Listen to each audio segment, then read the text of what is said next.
I spent my earliest years in a northern Michigan town, a gritty town that I've mentioned to many of you before. For years, I was embarrassed by it. When I went off to college, there was a person on my dormitory floor from the big city of Minneapolis, and there was also one from New York. Rumor had it that on the floor beneath us, there were two students from Paris, the Eiffel Tower. Meanwhile, my hometown had something called the annual Brown Trout Festival. So I kept my mouth shut, and I felt glad that I wasn't from the next town over, Posen, home of the Posen Potato Festival.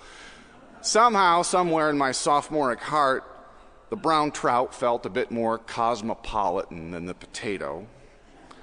Each year, the people of my hometown would vote on whether or not to increase their property taxes enough to pay for their children's education, public education.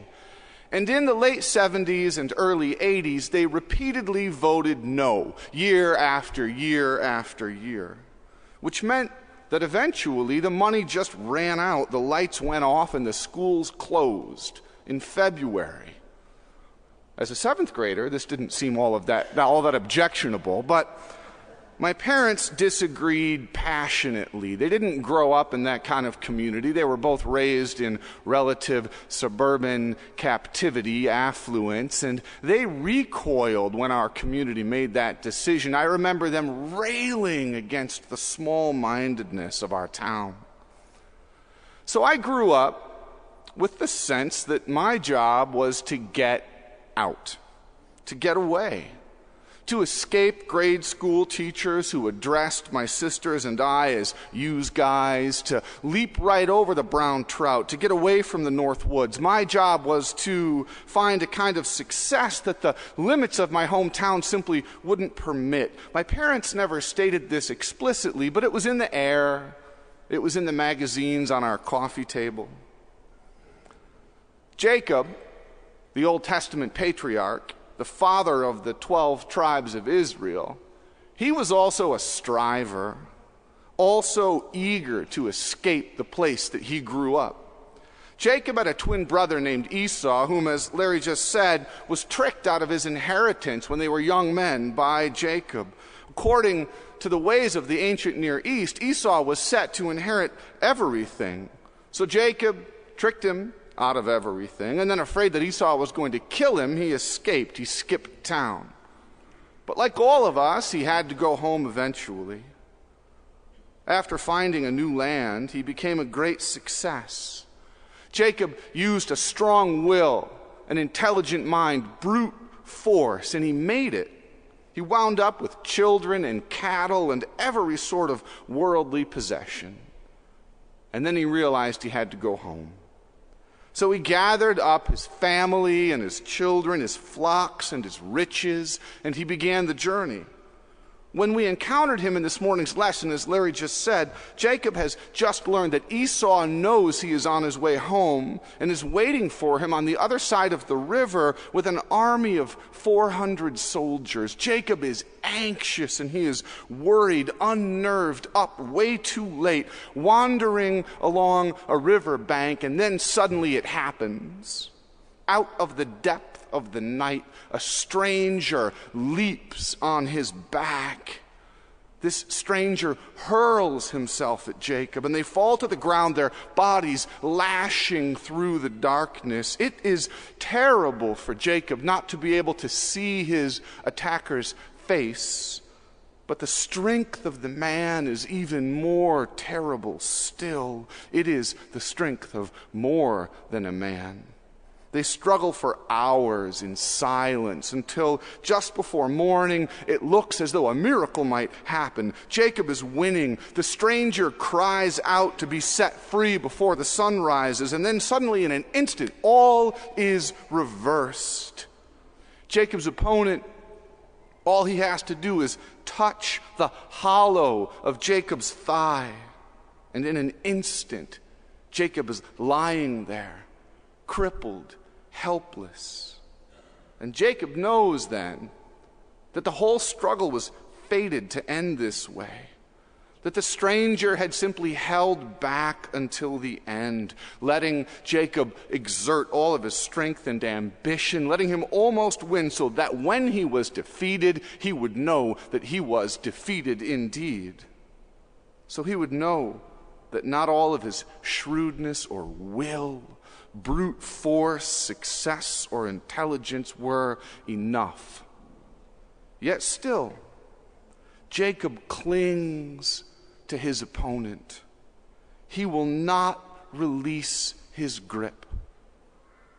Frederick Buechner says that at this point in the story, Jacob's hold is not a grip of violence, but of need, like the grip of someone drowning, holding fast to a lifeguard. What does it mean to hold fast to God? To cling to God like a drowning man or a drowning woman?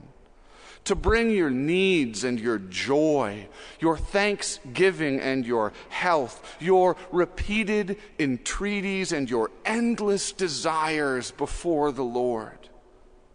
Is God changed by our persistence? Is she affected by our faithfulness? I've often hoped so. What I want in my life is a relational God. And any good relationship changes both of the parties in it. But there is a doctrine in Christianity that holds God is incapable of change. An orthodox insistence that God cannot be, this is the phrase, acted upon from the outside, nor change himself from within. We just sang this doctrine a few moments ago. Unresting, unhasting, not wanting, not wasting, not changing. Imagine a steel door, 14 inches thick, locked shut, absolutely impenetrable. You need to get through it. You know that you need what is on the other side of that door. So you walk up to it, and you kick it, and you kick it, and you kick it, and you kick it, and you kick it, and you kick it, and you kick it again, until eventually you are exhausted, and you limp away. Despite all of your effort, the door has not changed a bit, but you have. You walk with a limp. Does that image accurately reflect our relationship with God? Well, it does. And it most definitely does not. For God is not a steel door. God is love, enduring love, immeasurable love. But more than that, unrelenting love, unwavering love, unyielding love. And this is where the Orthodox picture of God suddenly becomes compelling. For God is love. And who wants that to change? In the theologian Michael Ward's nice phrase, it isn't that God is loving despite being unchangeable. Rather, he cannot change because he is love. He is love, no matter what. It isn't that God is loving despite being unchangeable. Rather, she cannot change because she is love, no matter what. And if we bring ourselves before this love in prayer, if you throw yourself against such unrelenting love time and again, over and over and over again, not only on Easter Sunday, but as you good faithful people know, right in the middle of a 3-day weekend, week in, week out, over and over and over again, when you believe and when you don't believe, when you're full of thanksgiving and when you're full of despair, over and over again, your whole life long, that love is not going to change. You are going to change. Back to Jacob. The darkness is faded just enough so that for the first time he can dimly see his opponent's face. And what he sees is the face of love. In Buechner's words, it is vast and strong, half ruined with suffering and fierce with joy. And as soon as he sees it, Jacob knows he is wrestling with God. He is throwing himself against God's love. And so he cries out, I will not let you go unless you bless me. Jacob has earned and fought and connived and worked for every penny of his fortune. He has dedicated every ounce of himself to his success. But this blessing, a blessing from God, is unlike anything else in his possession. It cannot be earned. It can only enter his life as a free gift, freely given. It will not come by the strength of his muscles or the cunning of his mind or the force of his will. It will only come if God decides to give it. Power, success, even a thin sort of happiness, these things often go to those who will fight for them hard enough. Jacob had them. Many of us have them too. But deep peace, real love, abiding joy, these things can only come from God. And the only way to get them is to throw yourself at her time and again, over and over, until one day the force of God's love stuns you, upends you, even wounds you, changes you. And so when day breaks, Jacob limps away, blessed, and blessed indeed. What happens when you cling to God's love? When you throw yourself against God's mercy over and over and over again? I see you do it each week, right here in this ring. And I know that each one of your lives is an answer to that question. I have to confess that once again, I am very impressed with our church, very impressed with St. Paul's. I thought I was going to be preaching to about 25 people this morning, to the faithful few who wrestle week in and week out. But what you've reminded me of the fact is that here in this church, the faithful few are scores of people. And each one of your lives is an answer to that question. How are you changed when you wrestle with God?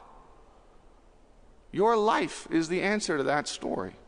My life is too. So when I put this together, and I thought I'd be speaking to only 20 people or so, I am sharing things I might not have written down if I'd known there'd be so many of you here. So bear with me while I get a little personal.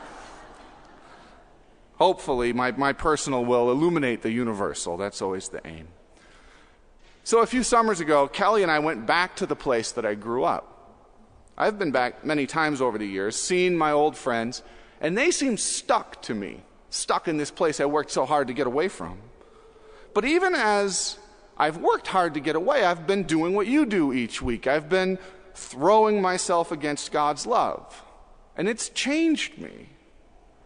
And so this time, rather than seeing my childhood friends stuck in that exact same spot, I saw something else. We had dinner with two of them and their wives, and what I saw were men who were content. Our host and his wife were remodeling their own home. It was half demolished and half perfection. Exposed drywall in one room, beautifully hand-milled wainscoting in the next. We do one room a year, my friend said. We go slow so we don't get greedy. The other friend who joined us works the same farm his father worked. He brought an hors d'oeuvre from food that he'd pulled out of his own garden 20 minutes earlier. A slice of tomato, topped with a thin cut of garlic, some diced jalapeno, and a dash of vinegar. That's it. It was the best thing we'd ever tasted. All these years, I'd spent moving from place to place, reaching for God up in some cloud. Meanwhile, my old friend found a readily available miracle growing up out of the very ground he was raised upon. My friend seemed peaceful, not stuck, deeply content, without that sort of modern antsy restlessness I once thought that we were all afflicted with. In short, it looked as if they had grown to love their lives. And I think that if I hadn't spent decades, those intervening decades, wrestling with the grace of God, wrestling with the unyielding grace of God, I wouldn't have ever learned to really see them for who they really are. And when I saw these men for who they had become, and probably who they always were, I saw that they had everything I had spent decades running after. I love my life. I wouldn't change a thing. But that night, I saw that my drive to get away had been fueled by adolescent pride, that in my youth I'd been blinded to the promise all around me, that much of the rationale that defined me was just plain wrong. So I left my friend's home reeling. Indeed, I limped away, wounded by a grace that will cut you open even as it heals you.